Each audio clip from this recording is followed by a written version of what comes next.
കൈപ്പഴം കുഞ്ഞപ്പന്റെ കയ്യിൽ നിന്ന് അടിയും ഒടുവിൽ തള്ളിൽ നിന്ന് ജീവിതത്തെക്കുറിച്ചുള്ള തത്വോപദേശങ്ങളും കേട്ട അബു പിന്നെ തൻ്റെ പഴയ തല്ലു ജീവിതമൊക്കെ മതിയാക്കി പിങ്കിയുടെ കൂടെ സമാധാനമായി ജീവിക്കാൻ തീരുമാനിച്ചു. എങ്കിലും താനൊരു യഥാർത്ഥ ഡോൺ ആണെന്ന് ലോകത്തിനു മുൻപിൽ തെളിയിക്കാനുള്ള ഒരുങ്ങലും പരിശീലനവുമായിരുന്നു ഓരോ ദിവസവും. ഡാർക്ക് വെബ് വഴി തോക്കുകൾ ഓർഡർ ചെയ്തു വരുത്തി റോപ്പ് കെട്ടി പ്രാക്ടീസ് ചെയ്ത് താനൊരു യഥാർത്ഥ ഗാങ്സ്റ്റർ ആണെന്ന് അരക്കെട്ടിൽ ഉറപ്പിക്കാൻ അബു തീരുമാനിച്ചു. അതിനുവേണ്ടി ദിവസേനയുള്ള പ്രാക്ടീസുകളും കഠിനമായ വ്യായാമങ്ങളും പ്രോട്ടീൻ ഫുഡുമൊക്കെ അവൻ അകത്താക്കുമായിരുന്നു.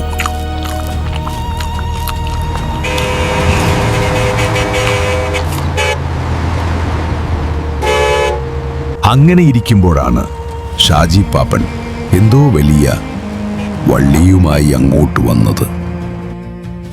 ബാക്കി കഥ നമുക്ക് തിയേറ്ററിൽ കാണാം. ആട് 3-ാം ഭാഗത്തിൽ പിടിച്ചിരിക്കുന്നത് വലിയ വള്ളിയാണെന്നുള്ള കാര്യത്തിൽ ഒരു സംശയവും വേണ്ട.